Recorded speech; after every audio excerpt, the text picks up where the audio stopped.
अस्सलाम वालेकुम, welcome to Learners Academy. This is Rida Bashir and आज का जो हमारा लेक्चर है वो है skills and activities of a clinical psychologist.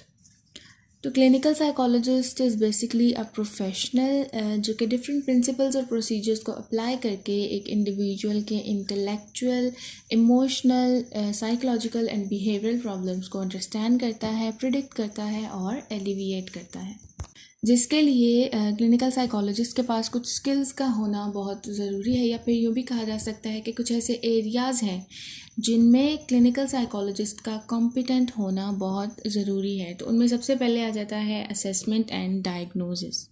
Assessment के अगर एरिया को देखा जाए तो वो एक क्लिनिकल साइकोलॉजिस्ट के रोल का बहुत इम्पॉर्टेंट पार्ट है, क्योंकि जब भी साइकोलॉजिस्ट के पास एक क्लाइंट आता है तो उसकी प्रॉब्लम्स को या उसकी मेंटल हेल्थ को अंडरस्टैंड करने के लिए सबसे पहले उसकी असेसमेंट करना बहुत ज़रूरी होता है।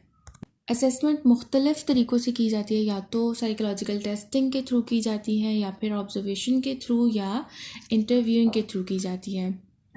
बट जिस भी तरह से की जाए, मेन जो इसका फोकस होता है वो यही होता है कि इंडिविजुअल की इंफॉर्मेशन गैदर करना, क्योंकि जब तक इंफॉर्मेशन गैदर नहीं की जाएगी तो साइकोलॉजिस्ट के माइंड में जितने भी क्वेश्चंस अराइज हुए हैं अपने क्लाइंट से रिलेटेड, तो वो उन क्वेश्चंस को आंसर नहीं कर पाएगा। इसके अलावा असेसमेंट करना इसलिए भी ज़रूरी है क्योंकि क्लाइंट का जो भी प्रॉब्लम है, चाहे इंटेलेक्चुअल है, इमोशनल है, बिहेवियरल है, जिस भी तरह का प्रॉब्लम है, उस प्रॉब्लम को स्पेसिफिकली तब तक डायग्नोसिस नहीं दिया जा सकता जब तक कि क्लाइंट को प्रॉपरली असेस ना किया गया हो। नेक्स्ट एरिया आ जाता है इंटरवेंशन एंड थेरेपी का। तो इंटरवेंशन भी एक बहुत इंपॉर्टेंट स्किल है क्लिनिकल साइकोलॉजिस्ट की। इंटरवेंशन का बेसिक पर्पस क्लाइंट के साथ एक हेल्दी थेरेप्यूटिक रिलेशनशिप बिल्ड करना है, ताकि थेरेपिस्ट अपने क्लाइंट को कोप करना सिखा सके और उसको सिखा सके कि किस तरह से उसने अपनी लाइफ पे एक हेल्दी कंट्रोल रखना है। इसके अलावा डिफरेंट साइकोथेरेपीज़ यूज़ की जाती हैं क्लाइंट के साथ, जिनमें मोस्टली 1-to-1 थेरेपी यूज़ की जाती है, बट इसके अलावा कपल थेरेपीज़ भी की जाती हैं, फैमिली थेरेपीज़ भी की जाती हैं और ग्रुप थेरेपीज़ भी की जाती हैं। साइकोथेरेपी की डिफरेंट अप्रोचेस आ जाती हैं जो डिफरेंट आइडियाज़ पे बेस करती हैं, जिनमें आ जाती है psychodynamic approach, humanistic approach, behavioural approach, cognitive and eclectic approach. Next area आ जाता है टीचिंग का। तो क्लिनिकल साइकोलॉजिस्ट टीचिंग के एरिया में भी इन्वॉल्व होते हैं और मोस्टली ग्रेजुएट स्टूडेंट्स को टीच करते हैं, जहाँ पे वो उनको साइकोपैथोलॉजी, साइकोलॉजिकल टेस्टिंग, इंटरव्यूइंग और इंटरवेंशन सिखाते हैं। इसके अलावा क्लिनिकल साइकोलॉजिस्ट की different mental health personals like nurses, social workers और ऑक्यूपेशनल थेरेपिस्ट के साथ भी ओरिएंटेशंस होती हैं। Next area is clinical supervision. तो टीचिंग के दौरान जो भी थ्योरेटिकल नॉलेज स्टूडेंट्स ने सीखा होता है, क्लिनिकल सुपरविजन में वो उसको प्रैक्टिकली परफॉर्म करते हैं, डिफरेंट क्लाइंट्स को डील करते हैं, उन पे डिफरेंट थेरेप्यूटिक टेक्निक्स अप्लाई करते हैं, उनके असेसमेंट करते हैं, और फिर जो भी रिलेटेड प्रॉब्लम्स होते हैं वो अपने सुपरवाइज़र के साथ डिस्कस करते हैं। और ये सारा जो जितना भी प्रैक्टिकल वर्क होता है ये एक कंट्रोल्ड और सुपरवाइज्ड कंडीशन में होता है। फिफ्थ एरिया आ जाता है रिसर्च का। तो अगर पास्ट में देखा जाए तो वर्ल्ड वॉर 2 के बाद डिफरेंट क्लिनिकल ट्रेनिंग प्रोग्राम्स शुरू हुए थे, जिनमें तमाम क्लिनिशियंस को as a scientist and as a practitioner train किया जाता था। तो एक क्लिनिकल साइकोलॉजिस्ट की ये एक यूनिक क्वालिटी है कि वो ख़ुद भी रिसर्च कंडक्ट करता है, इसके अलावा जो दूसरों ने रिसर्च कंडक्ट की होती है वो उसको इवेलुएट भी करता है।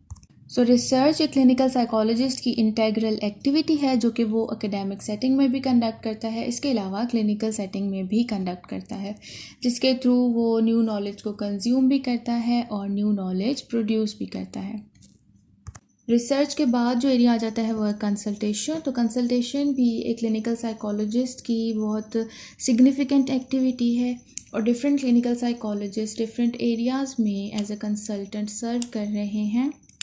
डिफरेंट सेटिंग्स में कंसल्टेशन डिफरेंट फॉर्म्स में की जाती है, कभी इनफॉर्मल होती है, कभी फॉर्मल होती है, बट जो गोल है कंसल्टेशन का वो जस्ट इंडिविजुअल की इफ़ेक्टिवनेस को इम्प्रूव करना है या इन्हेंस करना है।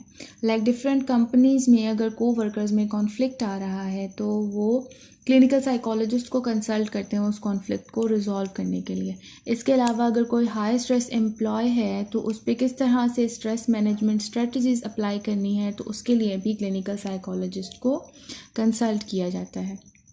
नेक्स्ट एरिया आ जाता है प्रोग्राम डेवलपमेंट का। तो क्लिनिकल साइकोलॉजिस्ट दूसरे प्रोफेशनल्स के साथ डायरेक्टली या इनडायरेक्टली इन्वॉल्व होकर डिफरेंट ट्रीटमेंट और इवैल्यूएशन प्रोग्राम डेवलपमेंट्स में भी कंट्रीब्यूट करते हैं।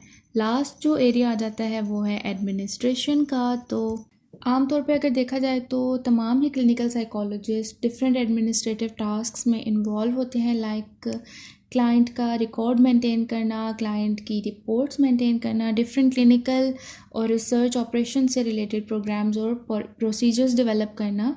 But some clinicians become full time administrators.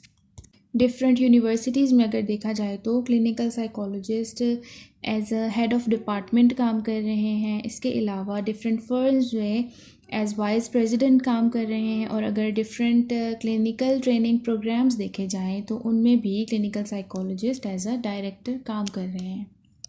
तो ये तो थी स्किल्स या कॉम्पिटेंसीज जो कि क्लिनिकल साइकोलॉजिस्ट में मौजूद होनी चाहिए। अब बात करते हैं education and training of a clinical psychologist.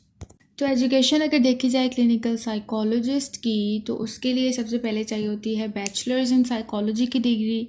Then आ जाती है मास्टर्स इन साइकोलॉजी की डिग्री।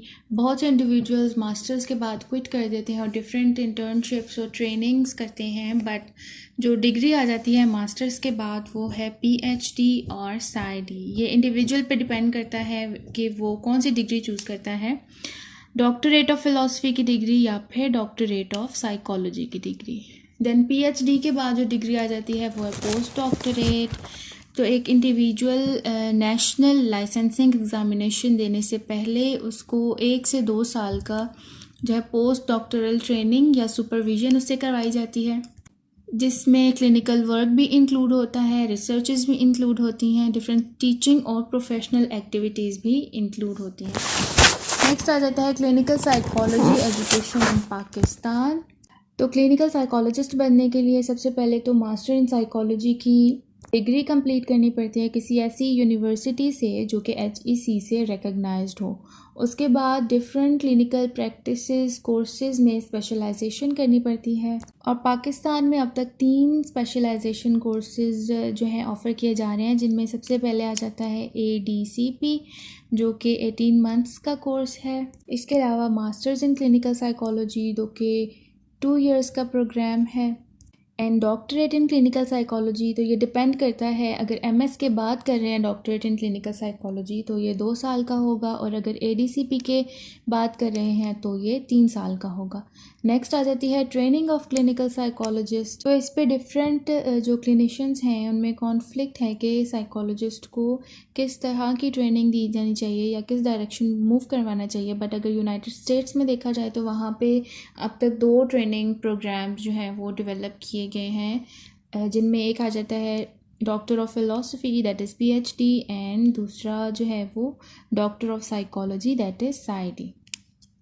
नेक्स्ट आ जाता है कोर्स वर्क। तो क्लिनिकल स्टूडेंट्स को बेसिक कोर्सेज पढ़ाए जाते हैं जिनमें statistics, research design, social behaviour developmental psychology, cognitive psychology और बायोलॉजिकल फाउंडेशंस ऑफ बिहेवियर आ जाते हैं।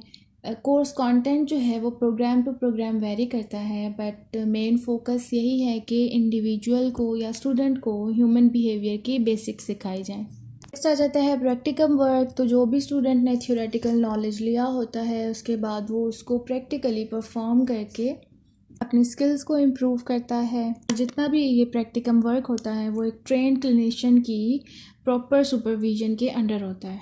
नेक्स्ट आ जाता है रिसर्च। तो स्टूडेंट से डिफरेंट रिसर्च प्रोजेक्ट्स करवाए जाते हैं ताकि उन्हें जो साइंटिस्ट प्रैक्टिशनर मॉडल है उसके अकॉर्डिंग रिसर्च में कॉम्पिटेंट बनाया जा सके। लास्ट में आ जाता है इंटर्नशिप। तो डिफरेंट ट्रेनिंग प्रोग्राम्स में इंटर्नशिप जो है वो एक वाइटल पार्ट है, जिसमें स्टूडेंट को ये अपॉर्चुनिटी प्रोवाइड की जाती है कि वो प्रोफेशनल सेटिंग्स में फुल टाइम काम कर सके, अपनी स्किल्स को इन्हेंस कर सके और न्यू स्किल्स एक्वायर कर सके। क्लिनिकल प्रोग्राम्स के जितने भी स्टूडेंट्स होते हैं उनके लिए इंटर्नशिप्स मस्ट होती हैं और मोस्टली ये ग्रेजुएट ट्रेनिंग के बाद करवाई जाती हैं. So ये थी skills, education and training of a clinical psychologist, and in next lecture we will discuss how a clinical psychologist thinks.